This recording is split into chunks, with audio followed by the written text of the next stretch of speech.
That's hello, everybody. Welcome along, Cricket Badger podcast time. And we are one sleep away. For some people, quite a short sleep because it's an early morning start for us in England. Lucas is in Australia. He's woken up at 4 a.m. to be with us as our neutral guest. So he's shaking his head there, looking very solemn. But welcome along, Lucas, of the Gaurav Ayaan podcasts. We're streaming to Gaurav's YouTube site as well as the Cricket Badger podcast. But as well as that, I'm joined by our Indian fan badger tonight, Neil Varani. Neil, hello to you. Good to have you Hi, back. James. Hi, everyone. And Looking then forward we've to got tomorrow. two English fan badgers. One refuses to show his face. That is Mark Hilton. Mark, are you okay? He's muted himself as instructed. Now he's I'm sorry. Yeah, struggling I'm to all unmute good, himself. James. I'm all good, Good. thank you. Good stuff. And last but not least, up there in the middle, on my screen anyway, Phil. Hello, Phil. Hi, James. Thanks for having us back. Well, I've been very lucky. Anybody that's been listening to the Cricket Badger podcast for a while knows that I have every now and again asked for fan badgers from different parts of the globe to come on and be fan badgers and talk about all things cricket. Always been very lucky, and the fan badgers that I've had have been absolutely excellent and put quite a lot of broadcasters to shame, and plenty more that will be coming on this as we go through the series. But for today, it's us five gents, and let's start with you, Neil. As the Indian representative on here, 5 Test series, which is I think a first for these two teams in India. Always the toughest tour that England and probably most Test teams have on their calendar. What are your feelings on this? Are you quite confident as an Indian fan? Because I think if I was an Indian fan, I'd be quite confident. Well, I'm not going to go the full pigeon. There, 'cause I don't think we're just gonna. I don't think we're gonna roll this England team. But I am fairly confident just because I think the bowling lineup is untried, untested, and England have a history of throwing spinners, especially into tests way too early before they've had a chance to develop their arts, and often, unfortunately, often have kind of derailed their careers. I was going to say you sometimes never to be seen again because they get none for 150 and they're discarded, don't they? Yeah, well, there was that poor lad who only bowled about 8 overs against Shane Watson in one of the Ashes about 10 years ago, and got hauled out of the attack in the game, and yeah, never heard from him again. I mean, from what I've heard, these lads have got a bit about them mentally, so I don't think anyone's gonna suffer quite the fate that poor Don Best did um, when uh, when he came out last tour and really got taken apart.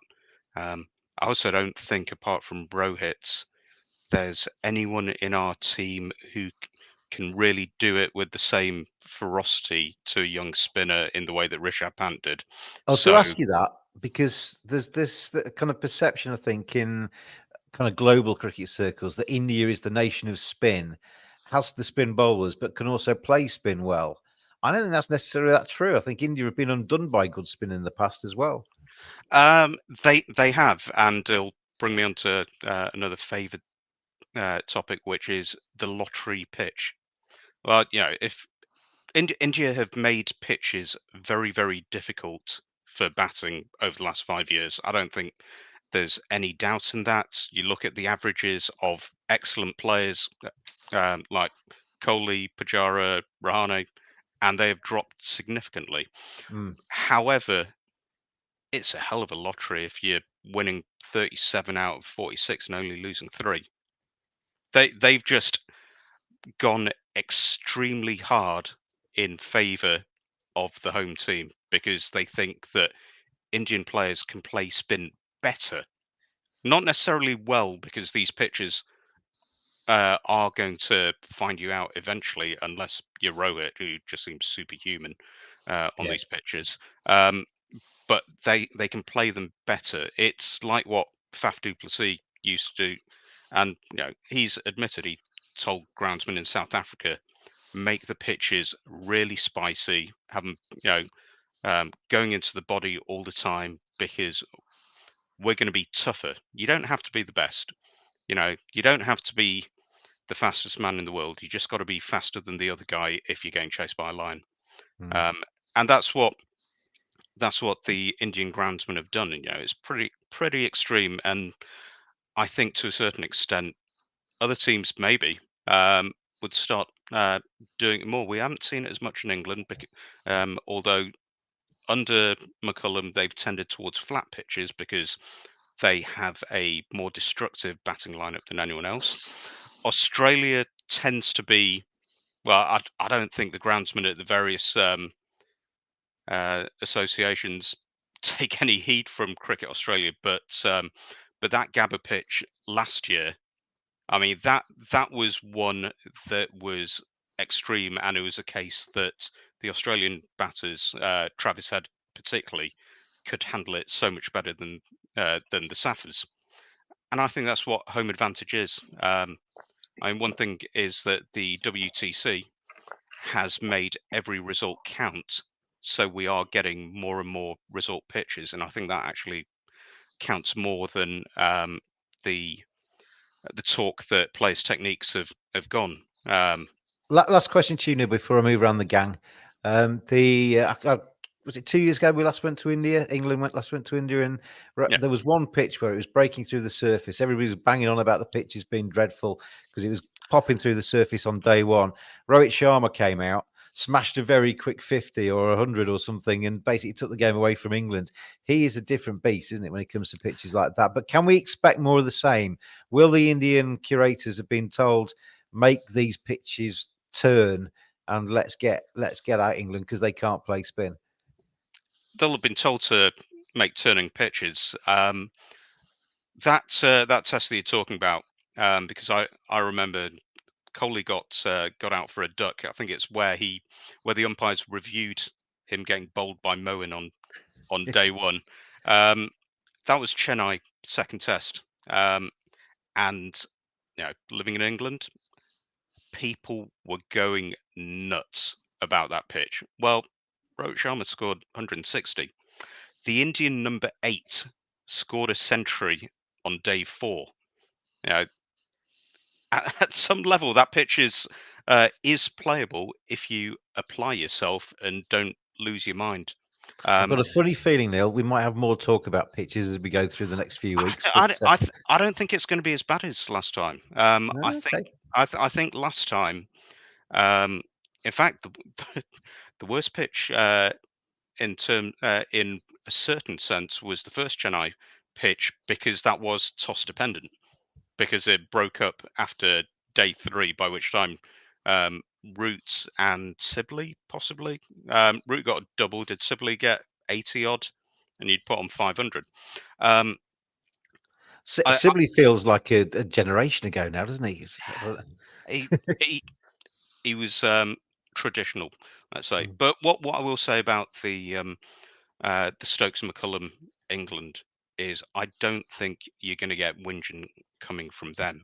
Media and fans, yeah, possibly, but I don't think the team is going to complain as much, either directly or through their friends in the media, because they seem to be quite phlegmatic about this sort of thing, and I think Ben Stokes will see it as a challenge to trying to find a way that he can take this group of players and compete. Let's move across to Lucas then, seeing as he got up at 4 a.m. to join us on this podcast. Lucas, as the neutral on here, I mean, I was going to bill you as the voice of reason, but I have worked with you before. It's going to be interesting, this. I mean, from a neutral standpoint, we both love Test cricket. We've talked about that on this podcast before. But this is one of the flagship series, isn't it? The Ashes, England against India, England against Australia. I mean, it is the big 3. But this is a series to be that's mouth-watering, isn't it, potentially? Well, for me, it's a very exciting series. It's one of the, as you said, flagship series on the Test calendar. I know there's another Test match going on in Australia right now. That's probably less interested. Probably the Australia's own fans probably less interested, more interested in the England series than their own. But for me, I'm very excited for this series. When it comes to pitches, India, how will the Bazball do in India?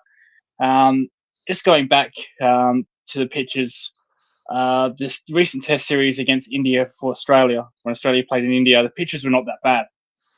The only pitch I had a problem was with the fifth Test, because India needed a draw to win the series, and they made the world's flattest pitch, like they got it from Pakistan. There was no chance of a result. Like Kevin Green made 100, Virat Kohli I think made 100 in that Test match. Travis Head made a 90 as an opener in that Test match. So I think in that series the pitches are actually pretty well good. And I somewhat agree with how India perform on their pitches. I don't think India perform. Obviously, I think India perform good, better than what foreign countries do on Indian pitches. But I don't think they play like lights out on those pitches. You might get the one individual performance. I remember in that series, the main guy for Australia that they couldn't get out was Axar Patel, who went nuts in that series with the bat. Just couldn't get him out. We had chances to win that series possibly, but we could not get that man out. So I don't think the pitches were that rank turnish or minefield, whatever you want to call it. And I think the same for England. I think there'll be similar pitches. I don't think. No, I'm well aware of the Hyderabad Test where it went for 3 days, where Joe Root picked up a five wicket haul. I don't think we'll see that this series. I think we'll see more calmer pitches. Of course, they're gonna be ranked turners or minefields. But I'm very keen to see what England do in this series with its approach. We know what they did in the Ashes. The first ball of the series was at Crawley. If we'll see someone, just go outside the crease, charge down the wicket, to spin, similar to what Pakistan did to New Zealand. I think that was last year as well, in their flat roads in Pakistan, where they just charged at spinners. So that'd be very interesting to see if England actually do that. I know me and you, James, talked about the intent of Bazball after the first Test, where they've probably got to tweak the system a little bit, and not be so chaotic, which I think England did after that second Test.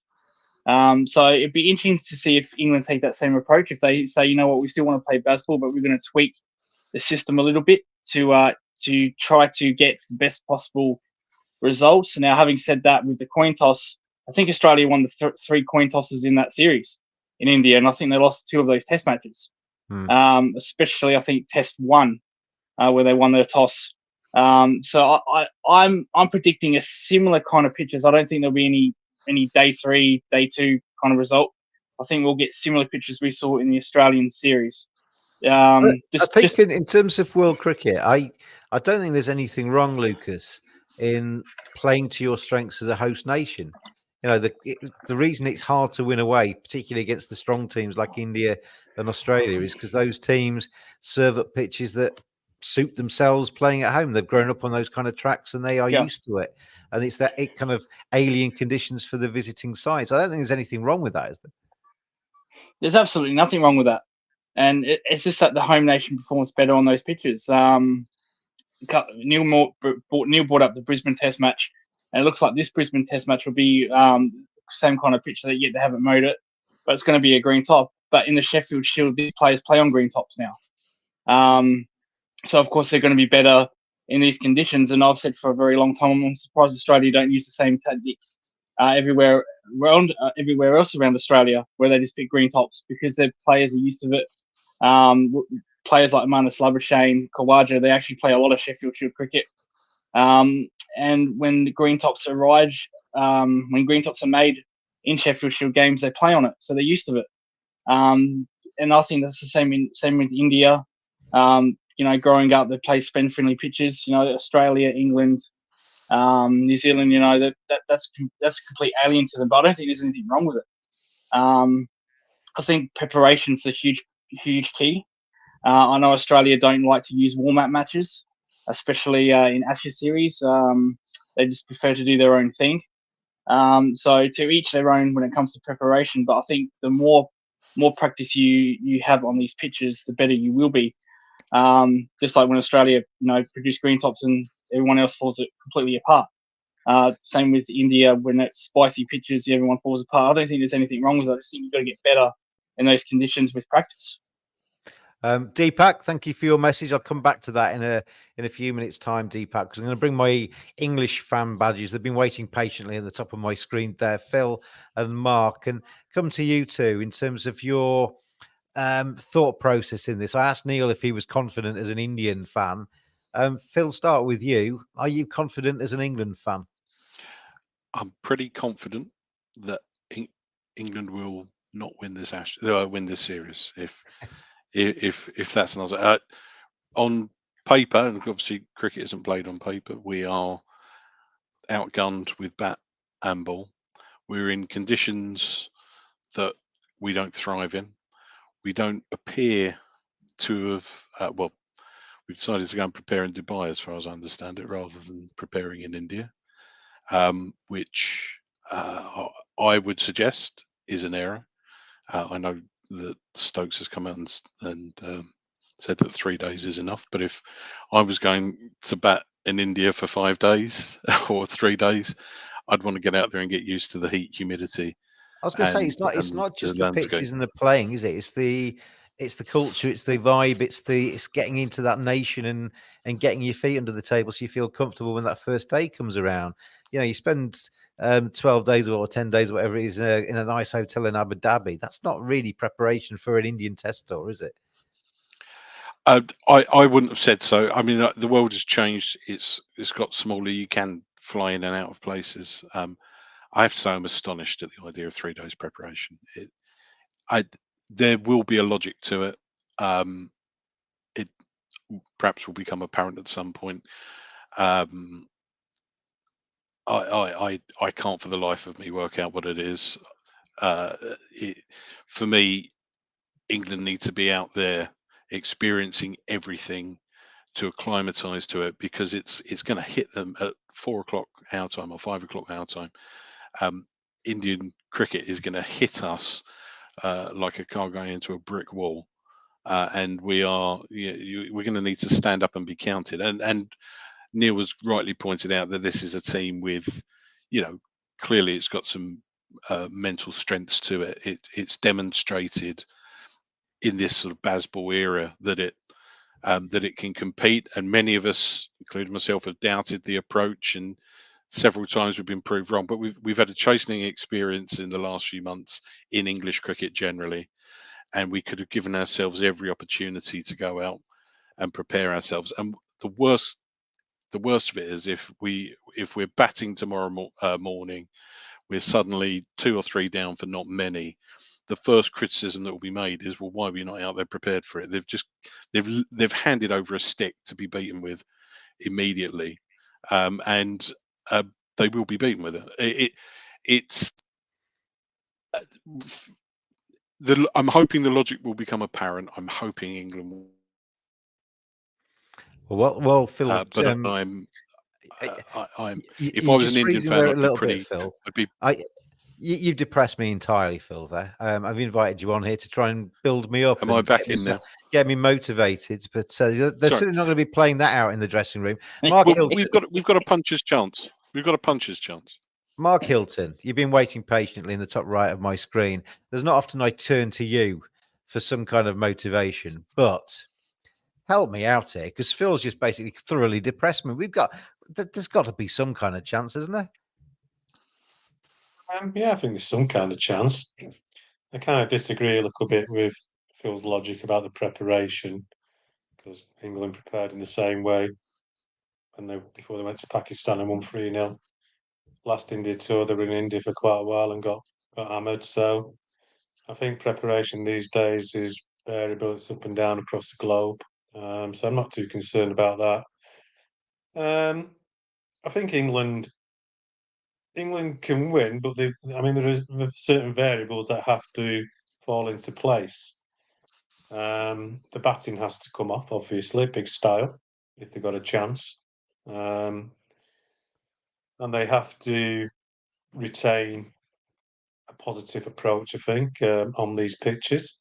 There's no point in playing within your shell if you are playing against free spinners on a turning pitch. You may as well try and selectively get into the spin bowler's mind rather than the spin bowler bowling to you.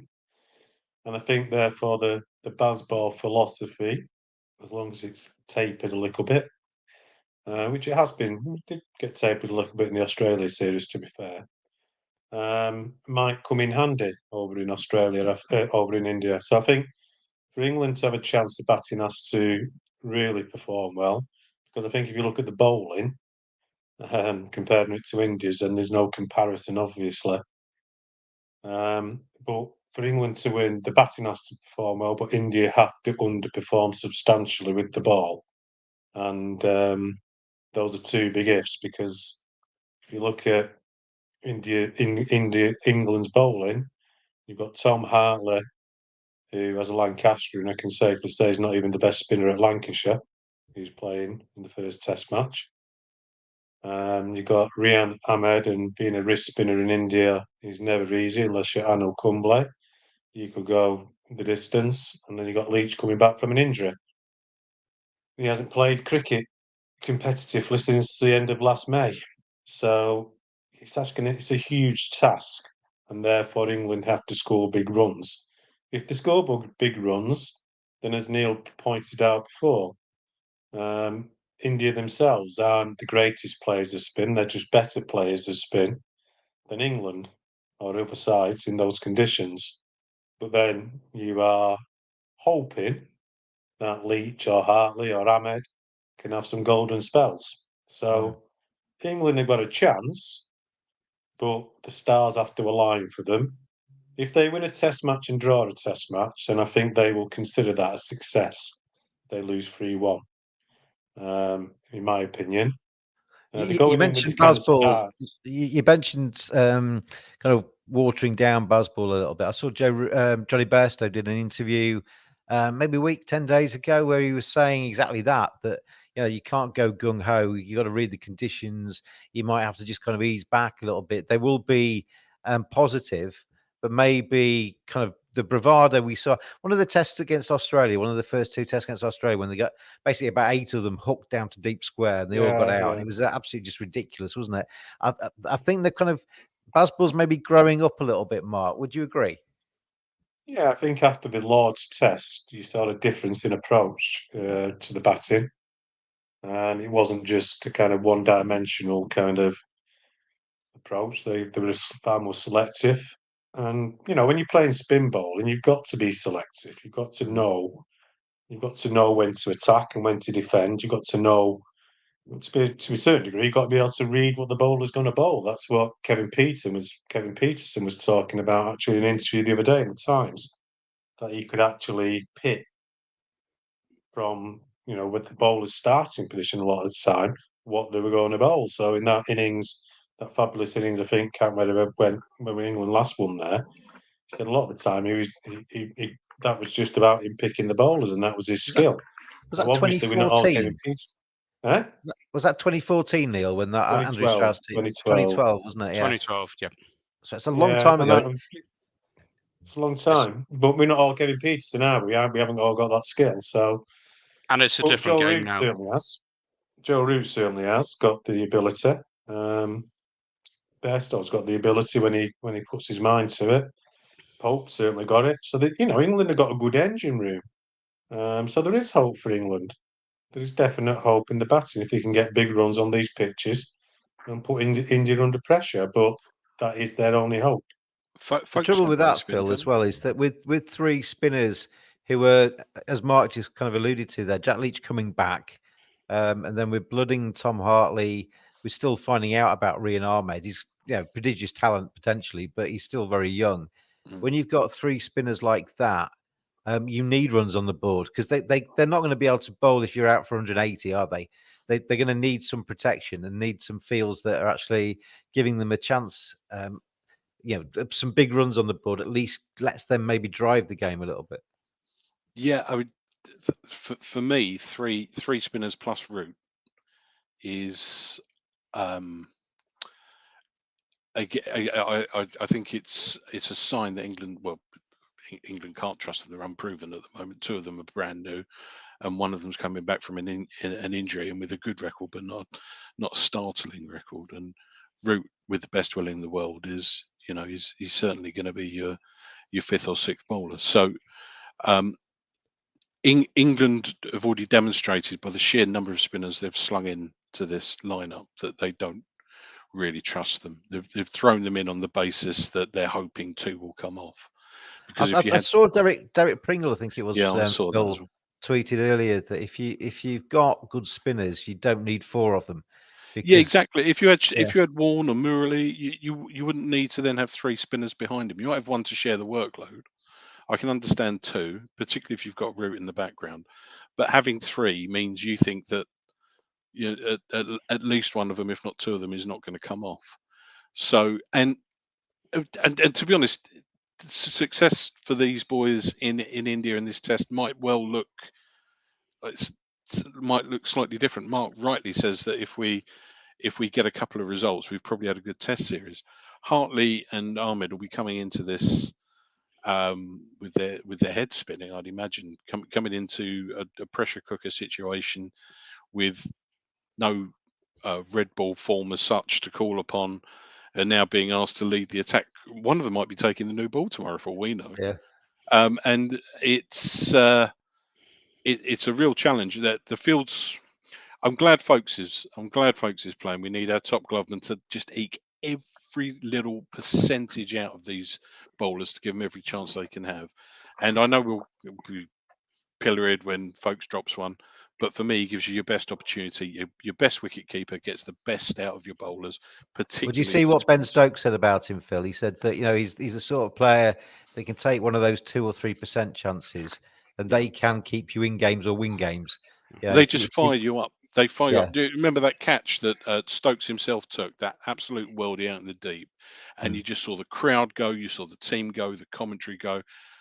They can really lift you in moment, and India is a grind for teams. If you're staring down the barrel of 400, 500, 600 runs, sometimes you need something to lift you, and players with that extra special little touch, Stokes in particular, folks, I think Wood is going to have to be one of those as well. Wood's going to have a stonking series to be the only. If that's how we're going, Wood has to take 2 or 3 wickets in innings for 5 tests, and to be honest, we'll be lucky if we get back-to-back test matches out of him. Usually, he'll get rotated. Yeah, they won't play him in all 5, but I think it was 1962, 1963 or something. The last time England went into a test with just one pace bowler and the rest being spin. I mean, Mark, the worry for England would be, I mean, you've got Ben Stokes, who has been on one leg for seemingly about 5 years. We don't know if he can bowl at all yet. I don't think there's been anything to confirm whether he's bowling or not. But judging by the journalists at the ground, they've not seen him practicing bowling. You've got Mark Wood, who is a little bit fragile, or has been in the past. If you're asking him to bowl the only fast spells of the test, then if he does get anything out of the track, and then they ask him to bowl another couple of overs or another couple of spells, he's going to be absolutely knackered. It's going to be hot. It scares me a little bit. We could be going into the second test match without the skipper and without Mark Wood, because they could break down, Mark. Yeah, I mean, Wood's obviously got a history, hasn't he? He's made a class, and he's predominantly a fast bowler, so you don't want him bowling long spells. So you can't imagine him bowling spells of more than 4 overs. I mean, it's down to. I mean, it shows you how important an all-rounder is in England's side. Obviously, Stokes is not going to bowl.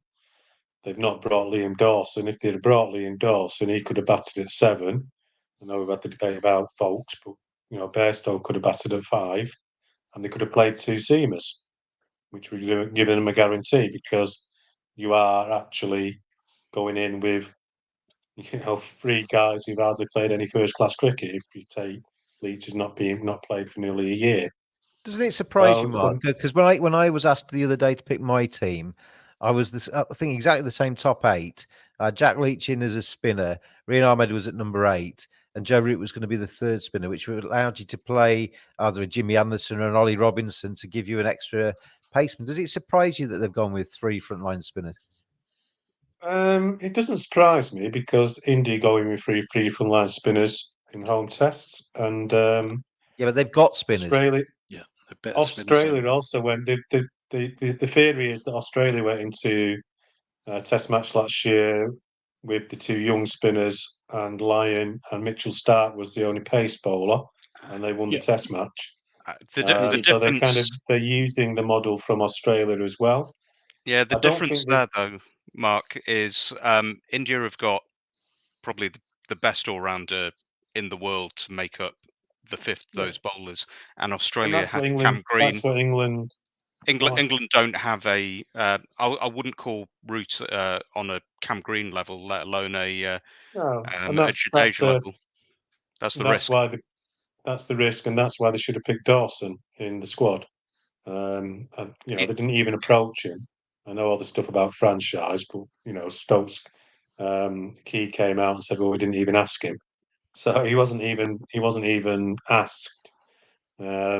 And therefore, the balance of the size is disrupted. And you've got a guy, Tom Hartley, who's got 40 first-class wickets in 20 games at an average of nearly 40. You've got Rian Ahmed that's got less than that with an average of nearly 50. And then you've got Jack Leach, and they're picking Hartley because he's similar to Axis Patel in that he's tall, and he can apparently, if the ball doesn't turn, they go straight on, he can get bounce. Well, I've watched Tom Hartley a lot, and he's, like I say, he's not even the best spin bowler at Lancashire. So we will see how they go. I hope he gets lots of wickets because he's a Lancastrian, but it just shows the paucity of England's options in terms of spin, obviously, as well. That's been discarded, as you said. Well, they've discarded seam. some spins. It also points to the seam issues as well, because if we had another seamer that could thrive in these conditions.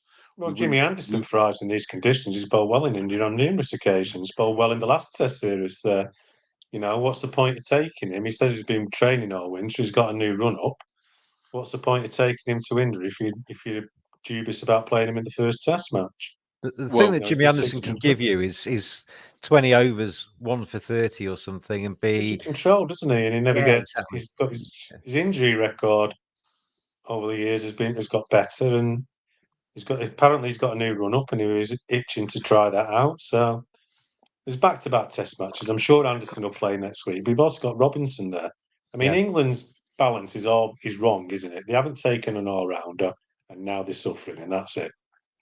I am going to come to you, Lucas, because you just mentioned the Aussies there and how they approached India. Just before I do that, just wondering if the Shoaib Bashir stuff, which we're not going to get into because I'm honestly tired out about it yesterday on Twitter, but I just wondered if he might have dodged a bullet with missing this first test, Shoaib Bashir. But how do you see England's team, Lucas, as a neutral? 3 spinners.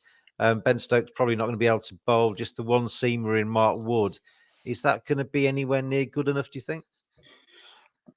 I think they're interesting. I think they're copying Australians' model of how they did it. The first Test match when Australia played, Cummins took a bit of a pasting. Not to bash Cummins because I'm not going to do that on the show. I've done that enough, but you've done that on every other one. I've done that on every other one. Cummins took a bit of a pasting, but Scott Boland's in that first Test match was actually pretty good, surprisingly very good. It was very nice and tidy, and I was surprised that James Anderson wasn't picked in this Test match.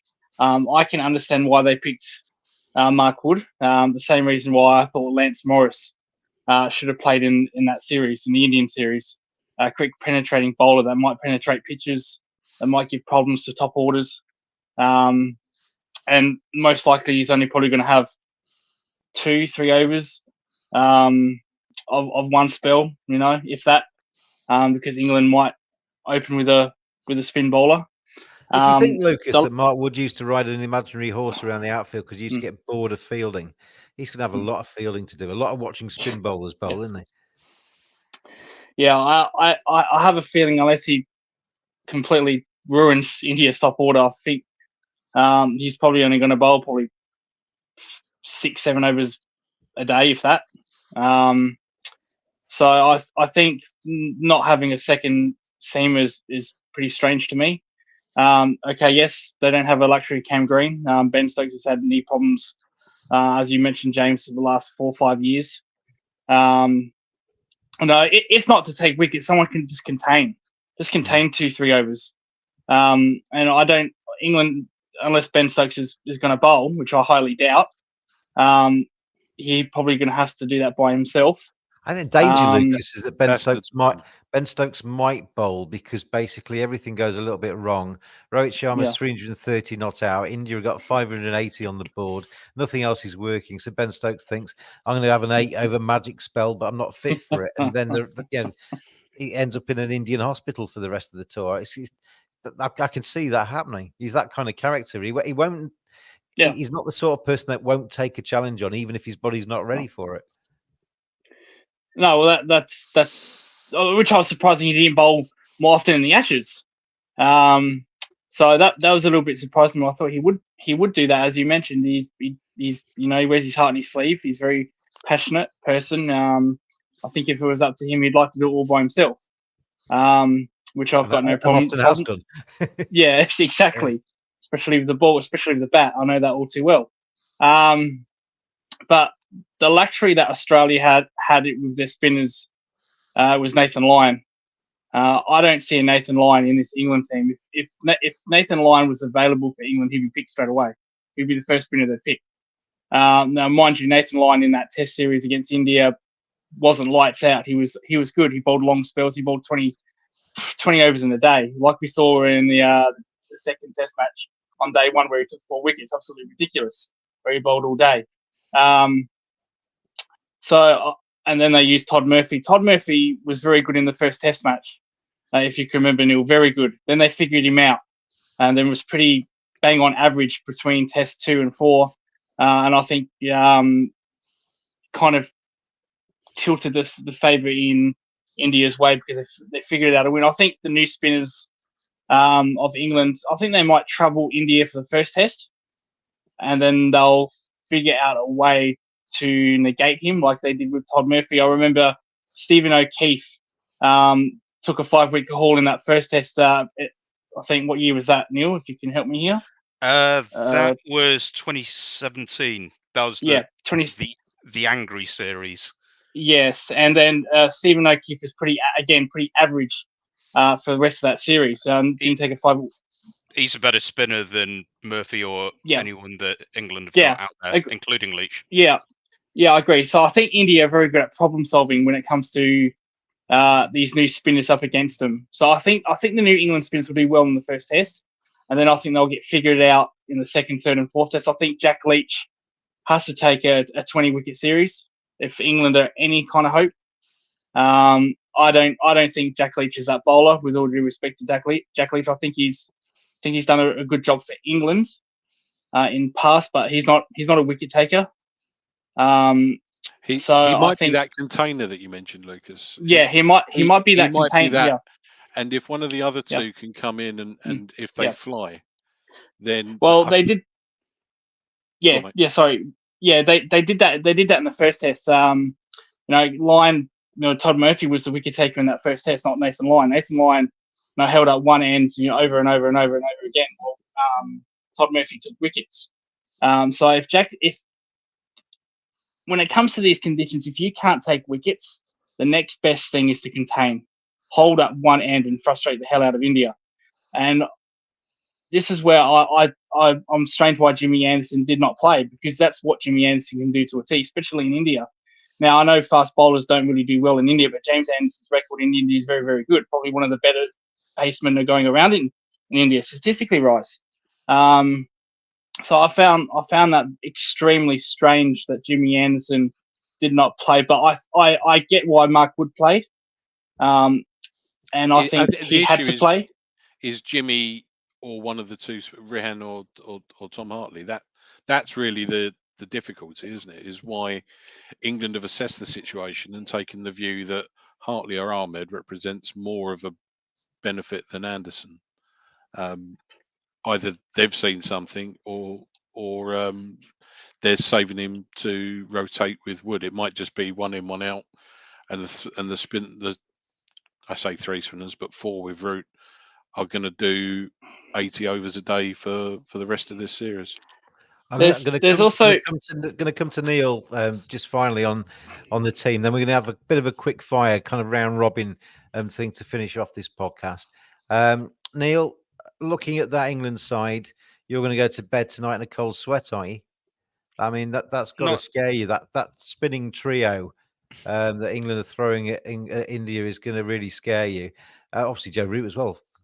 What's the next one up from a quadruplet or whatever? Yeah, they're not quite the 70s India, are they? Rohit's not going to be having a sleepless night tonight, is he?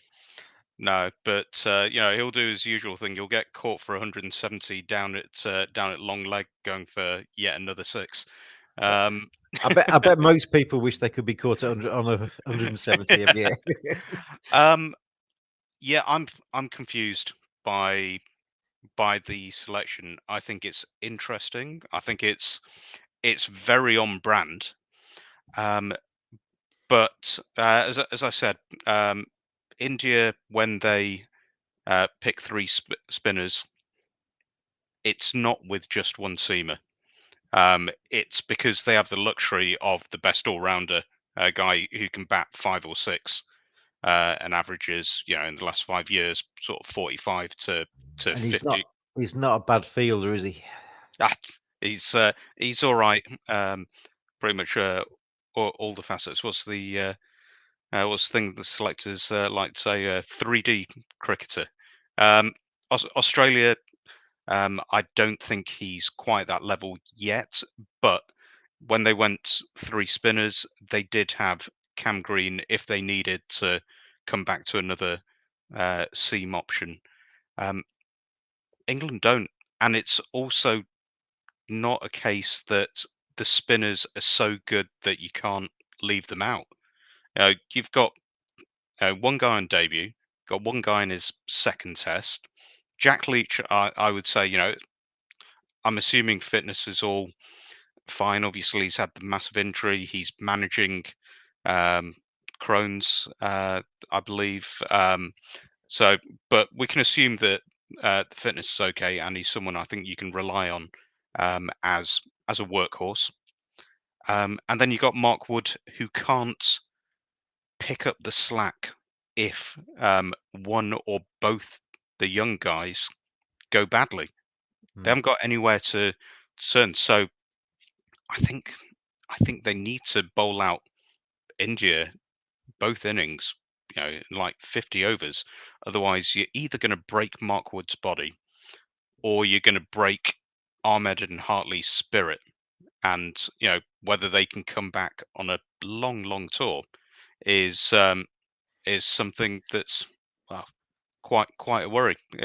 In a way, the Brooks situation, we wish him and Virat all the best, made things a little bit simpler because they didn't have to argue about. For both teams, that wasn't it? Yeah, well, a little bit. I don't think for India it worked out quite as well. But there was the political situation that they should be dropping their vice captain, who was an absolute shambles on the last tour and hasn't really demonstrated a improvement in facing spin. So that's sorted that part. But yeah, they haven't Sorry, brought for in another people bowling watching, option. who the Indian vice captain? Not the Indian vice captain, the English vice captain. Ollie Pope should Sorry, get dropped. I thought you were talking about yeah. Oh no, the Indian vice captain's Bumrah, who should Yeah. be wrapped in cotton wool and ice baths between each Love test. Should play everything. Do you see him today saying that Test cricket is still the best thing ever? I love it when you see a big player like Virat or Jasprit Bumrah come out and say that Test cricket is the pinnacle. Look, the young guys believe that as well. When Nasser did his program around Mumbai, what, 5, 6, 7 years ago, he spoke to Shreyas Iyer at the time. Same thing said. You speak to Jaiswal, You know, people that will talk about him being picked on the basis of the IPL because that's all they know. He's played a load of Ranji games and has scored, I think, the youngest guy to ever score a double hundred in Indian domestic cricket. He's got a He load of made his name with a massive score in the age groups as well, didn't he? He's been Yeah. around. Yeah, He'd done that before he went to the under-19s Yeah. and ripped up there. Test cricket is still the biggest thing, whatever the bright lights of the IPL, to the very best players. And I'd probably say that around the world, if you don't have the financial pressures that you get in some countries like the West Indies, where you have to make that choice based on the money, then the very best players want to test themselves at the hardest stage, which is Test cricket. But yeah, England have gone into this with a bowling attack which can't afford to fail, and they don't have a backup within the team, whatever Joe Root did in Ahmedabad. So I think it's hugely high risk, which is interesting because I think England have to take risks to get any kind of result. But this seems a very big one, very early into a long tour. I said to somebody the other day that it was a brave decision. Anybody that used to watch Yes Prime Minister, whenever Sir Humphrey Appleby used to tell the Prime Minister, that's a very brave call, Prime Minister. He used to go brave and go white and then change his mind because brave meant reckless or probably you're going to lose your vote.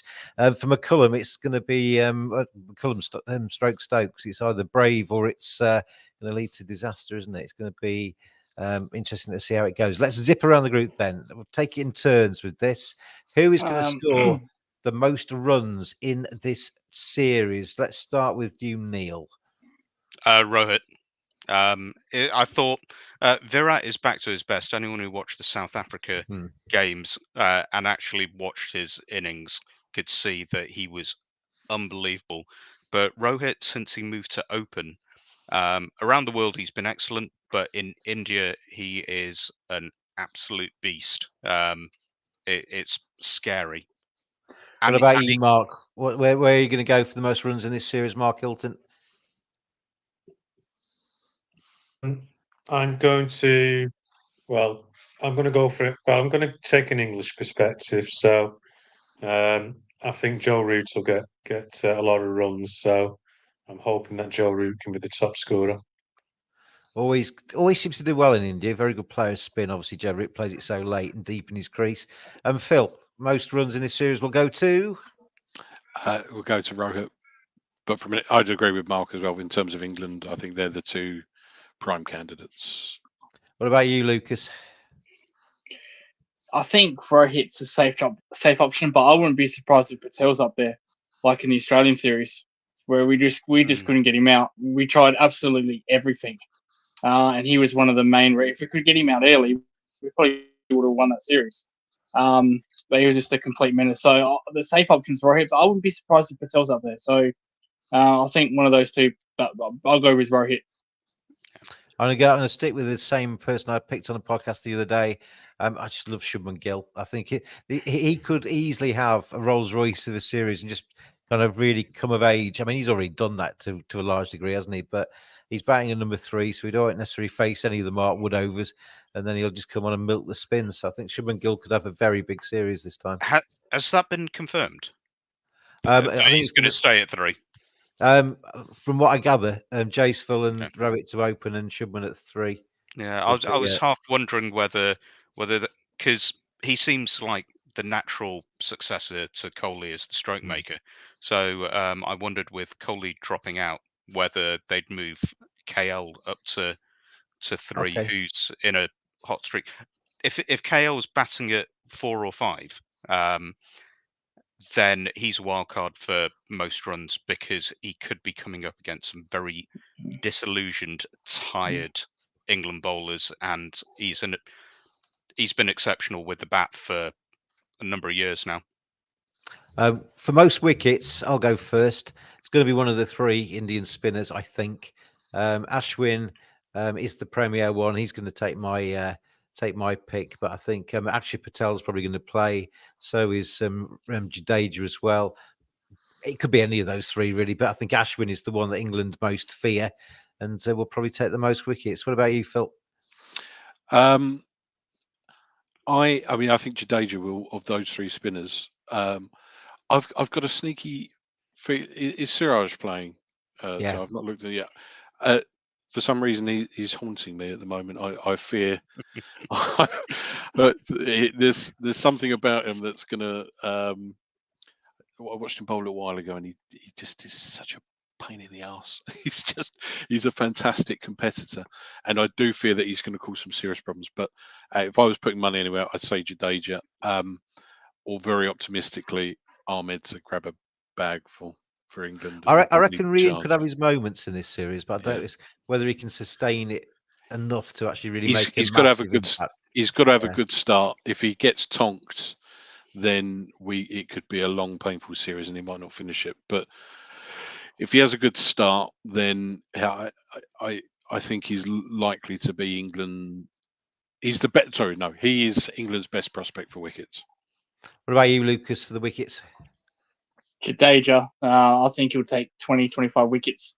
I would say Patel, but Patel didn't actually bowl much in that Australian series, mainly because Jadeja was the first choice of spinner over Patel. He did a lot of damage in that series, Jadeja, and I think he'll take a bag of wickets in this series. What hasn't been said? I'll just add this one little, just quickly here. India's seamers do a lot better than opposition seamers in India, especially Shemi gets the ball swinging. I noticed, when opposition seamers come, they're nowhere near as effective for some weird reason. And I think usually when India, they have the capability of getting top order batsmen out, where opposition seamers struggle. And I think that also goes a long way in winning a series in India. Absolutely. Mark, what about you? Most wickets? Ashwin. End of story. So, I can see with Jadeja because it goes straight on, but I still think Ashwin will get. I think Ashwin will have a very good series, and he will get the most wickets. You could see a few of those England batters because there's a few that are going to be going back again. Actually, Patel basically dismissed them all last time, didn't he? He broke records in the tests he played. So you wonder how they'll try and play him this time because they didn't play him very well last time. What about you, Neil?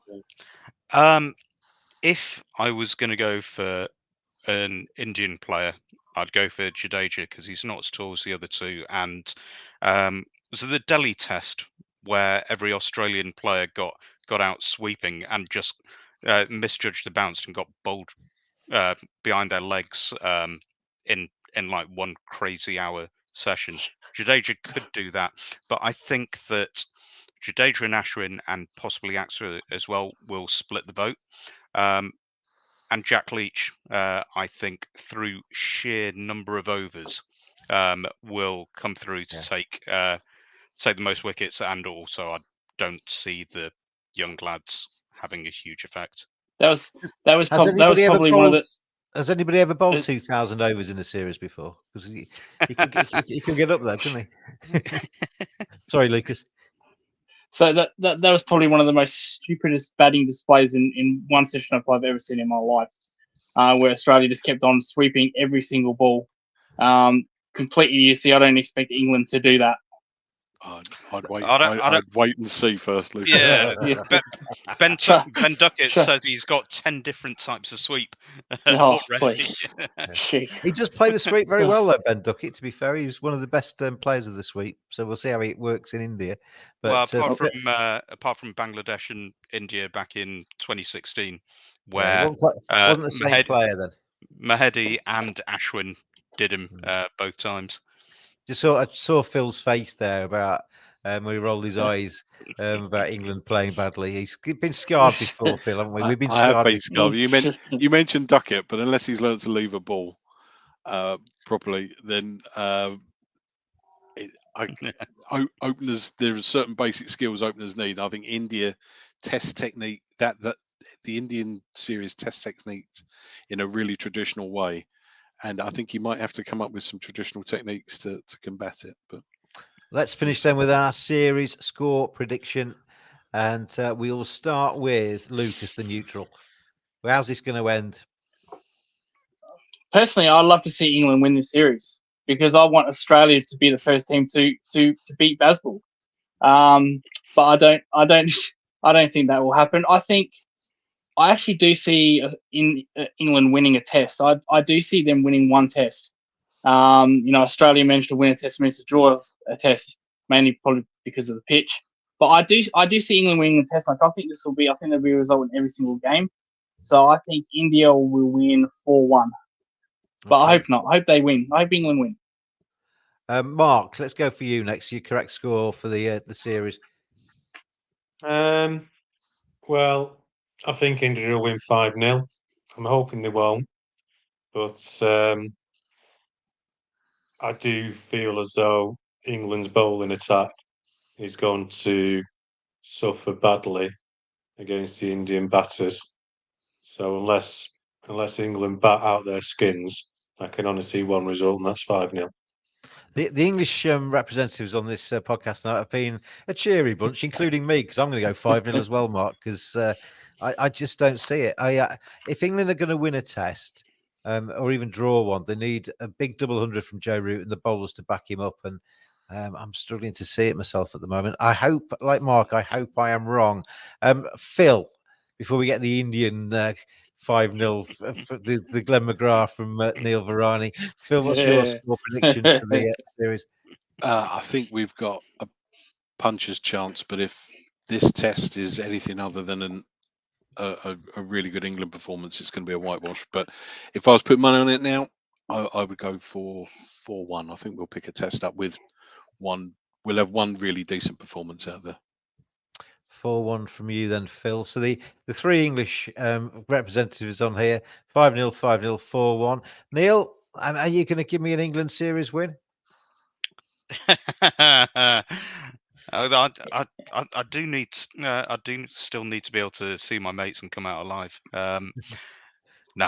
I said I wasn't going to go the full pigeon, and I'm not. I think that Root will get at least one good innings, which, if it's a spicy wicket, a top class 80, 90 century could change, could decide the match. So 4-1. 4-1 from you then. So there we go. To England. Yeah, I didn't say who to. I didn't specify, but we've closed that off now. It's been interpreted. What I will quickly say, if England had any chance whatsoever, they need to win the first test. Yeah. India are very good front runners in India when they win the first test. Just almost impossible to win when you're down 1-0 in India. So I think it's a must-win test match for England, the first test, if there's any chance. Absolutely agree, because that will send a shockwave through this whole series, and India, then all the pressure heaps onto India. Now they're a team well versed in handling that pressure. But can you remember who won the first test match last time England went there, Phil? I can't actually know. England did, and then they got battered in the next three, didn't they? Was that the Joe Root double 100? Yeah. That's why. Yeah, that's why I think England will win one test. I think Joe Root can win them a test. So yeah, that's why I went 4-1. There's one thing which hasn't been mentioned. To be honest, I hadn't really realised it fully before. They're not in the big centres for any of the games. We got Hyderabad, got Vizag, we got my family hometown of Rajkot, Ranchi, which I think only has a test venue because that's where Dhoni's from, and then Dharamshala at the end. So while they'll be staying in nice places, it's not going to be, the Taj or the Oberoi round the corner from the Wankhede. It's not going to be, 5-star plus opulence. And it's also been arranged. And I don't think there's anything sinister.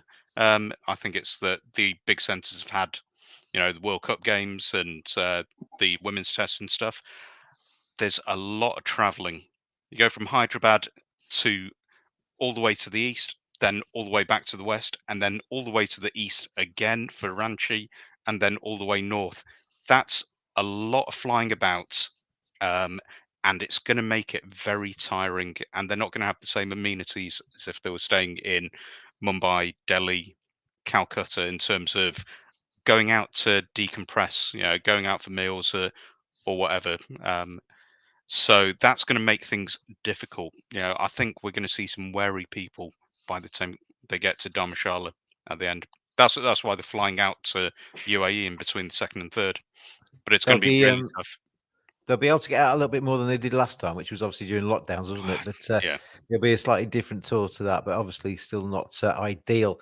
There we end tonight's preview. Tomorrow it all starts, and England fans hope. Well, I mean, we can't actually be disappointed, can we? Because we've gone 5-0, 5-0, 4-1 defeats. So anything that's better than that will be a huge success. Lucas, thank you for. Sorry, say again, Neil. I can be disappointed. I'm happy for you to be disappointed. That's not a problem at all. Funny, it's funny you said tomorrow, James. It's only 5 hours away from me, so I just got to stay up for 5 hours. I just got to watch the first session of the Brisbane test and straight into the Indian series. So I don't have to wait at all. Well, you're upside down, aren't you? That's why. Yeah. Anyway, let's move on. We will talk it to you all again soon, I'm sure, on the Cricket Badger podcast. We're going to try and come back on regular times through that series. James, did we? I've tried to say goodbye 5 times now. Did we do Deepak's question before? Deepak's question could take 20 minutes. The recent match in South Africa finished in 2 days. Why the noise only when the pitch is spinning? I think. Oh, here we go. Oh. To be Don't fair, get me started on that. To be fair, Sean Pollock and Mark Nicholas were very vocal about the pitch during that test. So I don't think it's completely fair to say that it's only when it's in India. All that happens is that they say it's more deliberate in India and human error by the groundsman in saner countries. Right, I am saying goodbye this time. Neil Varani, thank you very much for joining me tonight. Good to see you. I'll see you again soon. Lucas, thank you for dialing in from the early hours of Australia, and enjoy your 2 respective test matches and no sleep at all for you over the next few days. Thank you very much. I'll talk to you again soon. Mark Hilton, thank you very much for tuning in audio-wise. We haven't seen your beautiful face, but we'll talk to you again soon, Mark. And Phil as well, thank you very much for your time on the Cricket Badger podcast. We'll see you again soon, I am sure. Cricket Badgers around the world, as I say, we're going to try and come back as often as we can through this series, time permitting. Hopefully that will be as close to the close of play every day to get the fan badgers immediate responses to English devastation, probably, as we go through. Anyway, we'll talk to you all again soon. And we will see you next time. Cheers, everybody. Bye. Bye.